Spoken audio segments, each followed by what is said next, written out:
three buttons to get there, and then it Now has we're in to. production. Bear with us, Yeah, folks. this is We're this is what it hustling looks like together. behind the curtain. Yeah, I swear to bear God, with us. it's not as bad as the Wizard of Oz, though. Okay. I'll repeat this for the back of the room then. Now we are live. Yes. So welcome. Those of you who are just now joining us, we're having a discussion on the writing approach. Should one outline first or should they just pants it? And I described what pantsing means, of course, for those that don't know, and that is just flying by the seat of your pants, just sitting down and writing until you stop. And I was joking yesterday that you could probably guess if you were here what my advice is going to be, but actually I realized no, I'm going to talk out of both sides of my mouth again today because I do think if you're writing like sketch comedy, short stories, songs, all that kind of stuff, yeah, pants away. Poetry. Absolutely. Poetry, absolutely just the writing of it is the discovery process and that it's fine. It's short form. It's best if you can get in a state where flow happens, and once that flow happens, just let it fly, just do the thing. The problem we get into is just when you're starting to write like a novel or a screenplay or a full-length memoir like Kelly's done, because if you try to just pants it, you can. But if you try to just pants it, the analogy I came up with this morning, I'm like, is perfect. If any of you have ever, tried to comb, tangles out of long hair, bear with me. It's going to make sense. You start at the top and everything's fine. And it's going, going, going. But what's happening down below is it's just getting more and more freaking tangled. And that is what happens if you just try to pants any kind of long form stuff. Because really, it is a bunch of short stories all strung together, but they all depend on each other. There's a dependency there, and you can write yourself, it usually goes along great. You can pants it for like the first act, usually no problem, just but then you get right to about the middle of the second act typically, and then it's like And the middle of the second act is where everyone abandons ship. Always abandon ship. It's where I abandoned ship on my screenplay that I started 20 years ago. It's where everyone who goes to any kind of screenwriting Robert McKee class yes, says, "Well, I made it this far."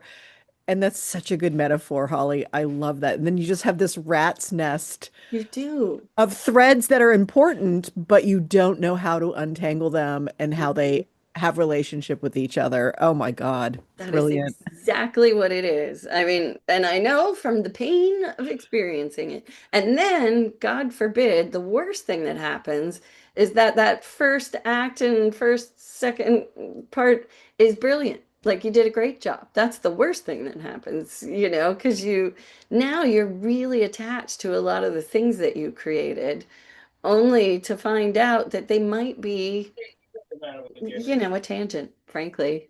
Um, they they might need to end up on the old proverbial cutting room floor, and that is just, or you do what I've done with some of my earlier scripts.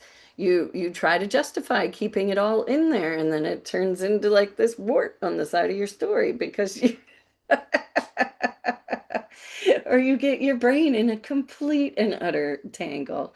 And so what I say about that, and Kelly and I were laughing about this yesterday. I see why people pants it, and I agree with, in theory, pantsing, because we both advocate for this big time in the process. There is this discovery process where you want to just roll. You just want to run, with your written word while you're thinking and all that kind of stuff. And that is important. And so what I say is pants the outline. Mm, yeah. Yeah, I agree because I was just going to say, for people who are writing memoir or personal stories, you have a real big intuition about what's going to be in it ultimately, but you might not quite understand the significance of why it needs to be in there. So pa Mm-hmm. pantsing it is kind of what I have clients do at the very beginning. Um, and uh, and is an important part of it. And it can go either way with memoir. You can pants it first or do more of a structured escorted outlining, which is what we're doing on the weekend. I'm Yep. calling it an escorted outlining. Well, because it's information is what you're It doing. is. You It are is. exploring and you're getting information. And as writers, I mean, and I say this to my young self just as much as anyone else. With my young self, I thought I was just going to write a first draft and that would be the end of it. And everyone was going to tell me it was brilliant. And I just really, oh, was it a very sad thing for me at first, the revision. I rejected the whole revision process deeply and utterly and just thought that meant all kinds of things that it did not mean. But anyway, yeah. But this is an important point you're making, which is this is the difference between kind of the adolescent artist Hmm. versus the more mature artist. The adolescent Hmm. artist will tell you that everything is special and important and have to be in there, and that's fine. There's Hmm. nothing wrong with that. But if you bringing things into a marketplace or want it to be recognizable or meaningful to more than just you need to think about it differently. And we're not talking about fine art here. We're talking about storytelling. Talking You about story. And so Yeah. the thing is with outlining is this.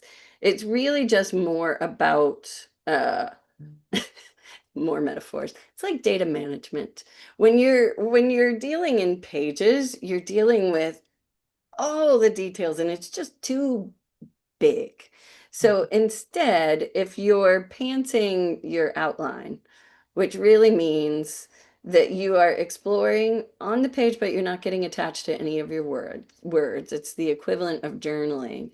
In order to find out what happens in each, like the weekend we're about to do is when we talk about the beats, we literally mean the pivotal, the bones of a story. It's like those pivotal moments that must happen, and if they don't, you don't have a story. And so your story, all the details hang on those important pinned moments. And so what we're talking about, the very beginnings of, first you create the beat and then you create a more expanded outline, which I'll talk about a little bit further. But you can pants all of that in the sense that you're exploring on the page and talking to yourself to even figure out what those there's a lot of writing that goes into then being able to, like, you see my note cards back there, which are the beats, where I summarized it sort of down to, oh, right, in this first section, this happens. And then this happens. But in order to know the this happens of it all, I went through a whole world of discovery and then even was like, and then did, which is what's nice, get to second act and go, oh shit, actually this needs to happen over here and maybe then this needs to happen over here. But when you just got little cards, and you're keeping it that data management point, when you can hold it in your brain a lot easier with a long story. You can stay in experimental mode and get to play with making sure there's really great payoffs at the end. In fact, a lot of times when I get stuck in the middle, like people often do, that's when I'll go to the end. So yes, Christina, that is exactly. I'll go to the end a lot of times then and start working on the beats of the end and work backwards to make sure. In fact, I've never written thrillers, but I would imagine they write the whole damn thing backwards. I would think you would have to, you Yeah, I know? think I think mystery and thrillers are Mm-hmm. a lot of back and forthing because you do have to put red herrings in and You do. clues, You have to and plant. yeah, you have to plant so much subtle ways, not so subtle ways, and things like that. Yeah, absolutely. But with memoir too, it is important to, there's some reason you want to tell your story. You got somewhere. You had some sort of revelation. Something happened in your life.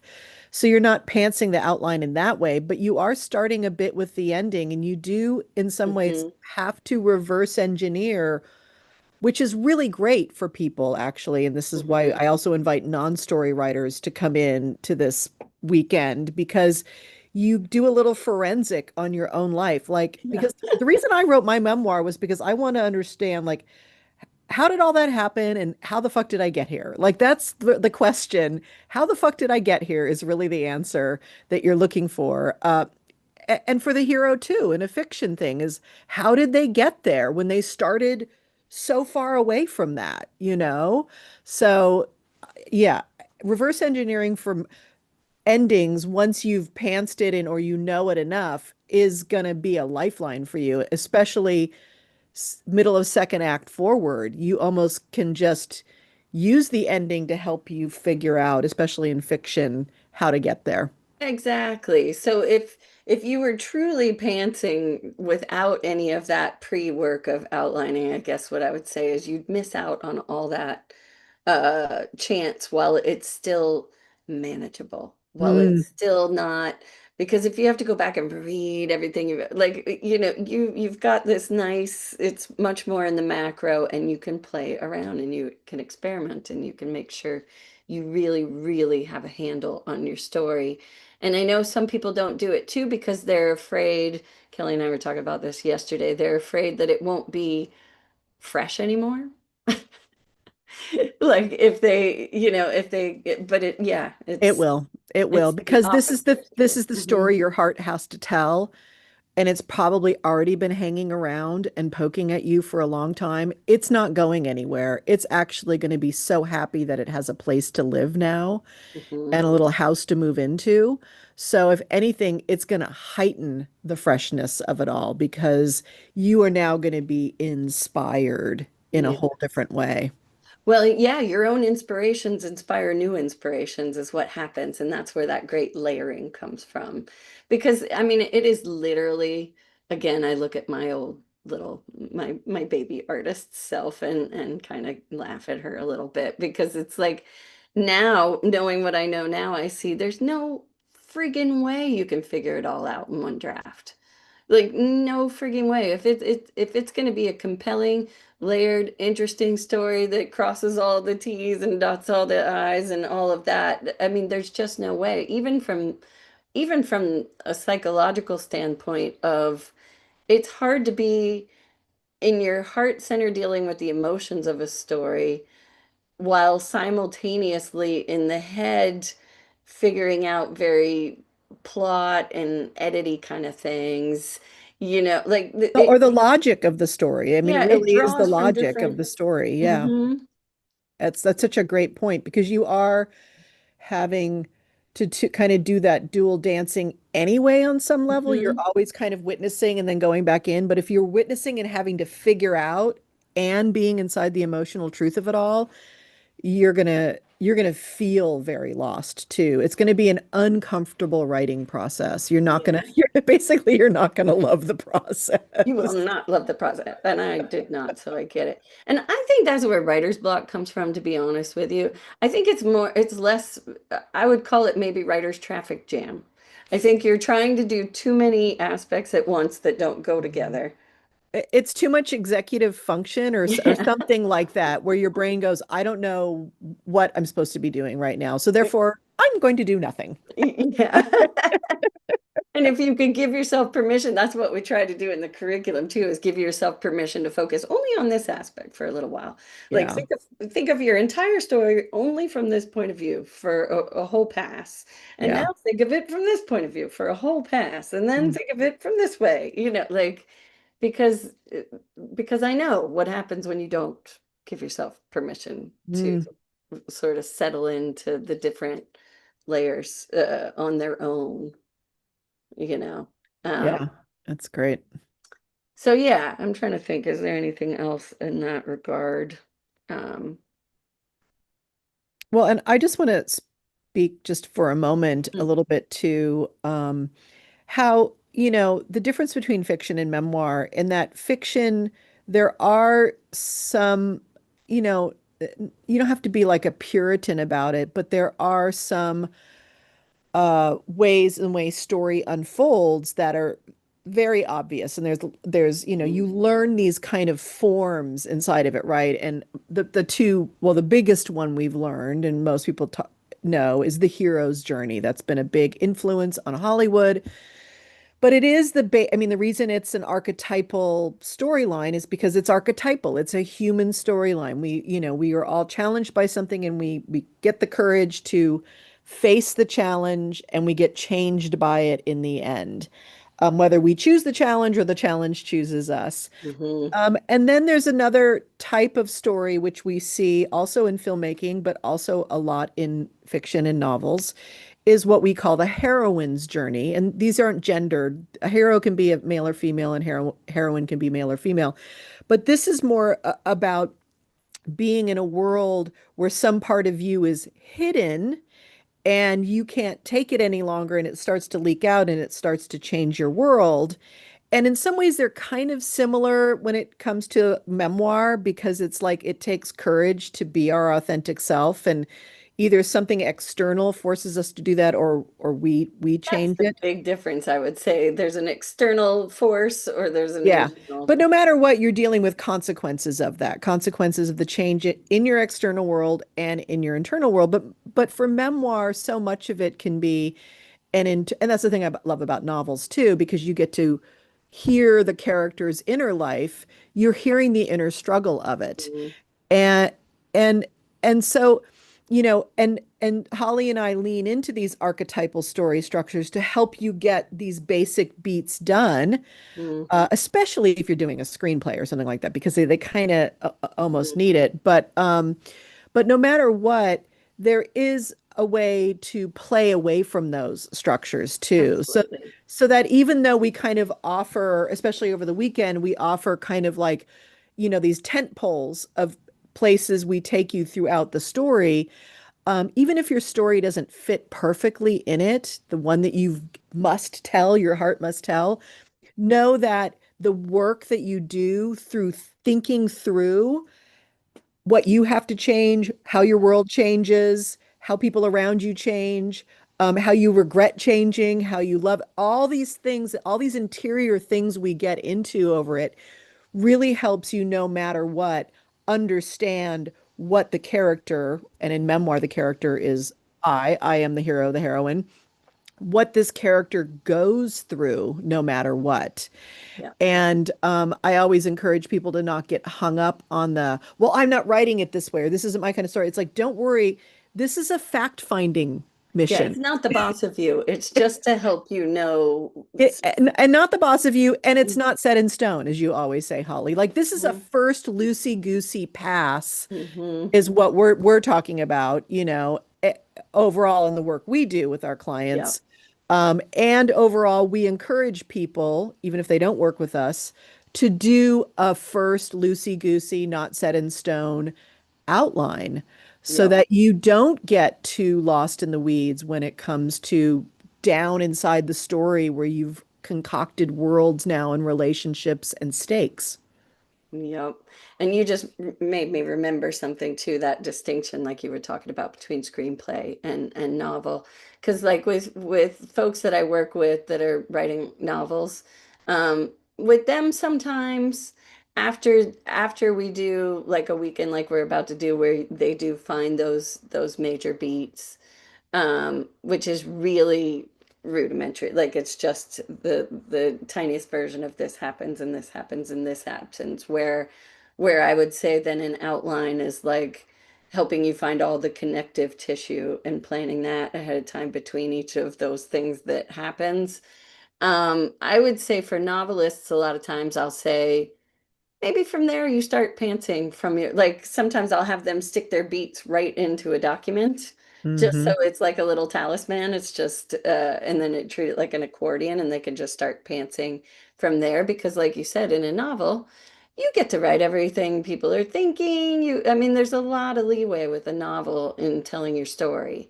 But with screenplay, I say outline to an inch of your life if you can. And the main reason is because if you do write screenplay, the craft is so precise. Like you really only have a certain amount of like nobody wants 130 page screenplay. You know, it better Even though be. most movies are 2.5 hours these days, which is a nightmare. Yeah, you got like 110 pages, and a lot of those pages have a lot of white on them. You are like it's a precision form of writing, and you're only allowed to tell your story by saying what is being seen and what's being heard, like what people are saying. And Yeah. you don't get to say anything about how people are feeling. You have to convey all of that through actions and words. And so you want an outline by your side to make sure that you are, you know, because every single scene has to be working on multiple layers and get all the information packed in Yep. quick. Yep. Um, Yeah. so It's why biopics are difficult to write also because you're usually yeah, dealing with a whole person's life and such an interior person, and now we have to just show it. And that's why people take like the smallest moments now in people's lives to do biopics, which is so smart. yeah, I've yeah. been dancing with this for 10 years with people who want to do biopics of my You dad, try and to do too much. and they Yeah. try to do too much and then they lose everything, or they try so narrow that it's like, yeah, but then people in 10 years are going to think that's what his whole life is about. It's like it's such an interesting, Hmm. that's a whole different conversation. But yeah, but that's the thing about memoir too. Memoir, like we've been talking, can be cradle to something. Hmm. Or it can be a section of our life where something happened, where there was some heroic thing that happened that you were challenged with. Yeah. Something, a big event happened that changed the trajectory of your life, which is what I'm writing about right now. My dad dies, my Hmm. life changes. And how do I deal with that? And what's really happening for Right. me? Yeah. Yeah. The moment. So yeah, with screenplay, take it from someone who was in development for a lot of years. If the script has foundational problems because they haven't done that outlining and they're kind of figuring it out on you know, while they're writing it in the scenes, that is so hard to do revisions on. You know, because it's structurally a problem and there has to be massive things done to it. Whereas, which is a problem when you're dealing with something that, again, has to be so precise. But if you've already figured all that foundational stuff out, then it's just tweaking dialogue and this and that. You could work with actors and, you know, I mean, there's so much you can do to make sure it's really conveying with some panache and that every character has a unique voice and all that kind of, you get to work on that aspect. And it just gets better and better. The more you work on, you know, you get the benefit of it, it gets so great. But yeah, if it's foundational, it's painful. It is painful. It's really hard because some of the scenes are fucking fantastic. You know, but they don't work. And you're trying to figure out why, and it gets tough in there. That's Well, all I have to say about that. yeah, and that other important part of how you've set up the process, Holly, which is forcing us at the very beginning to come up with a theme right Hmm. away. And it feels like at first you feel like, oh, what? I know nothing. And yet you do. You do Strangely enough, somewhere. you do. And having just kind of peeked at some memoirs lately of famous people, you can, there's this thing where people want to people want to see behind the curtain for celebrities and things like that. So they want these salacious stories or just insider stories or just even to hear like what the person drinks for breakfast or whatever, Mm. which is all fine and good. But I find that they become these like standalone chapters that don't have any Reason. threading to them or Hmm. any reason. Like what this person hasn't even really looked over their life to see Hmm. what was this all about? So they don't really tease it in the beginning in some way. And it's frustrating. It's kind of feels like an empty experience. And no matter what, even if you're writing this just for yourself or your family or self-publishing or whatever, you need to make it, you need to make your story as memoir.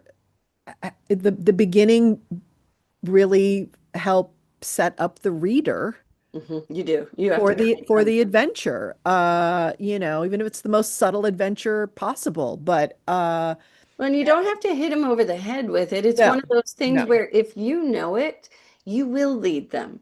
exactly. But you But if have to you know it. don't You know have to it, have a consciousness about it because it will then filter into everything. Because it'll The- filter into all your choices about what conversations you choose to include, what events, what reactions you had.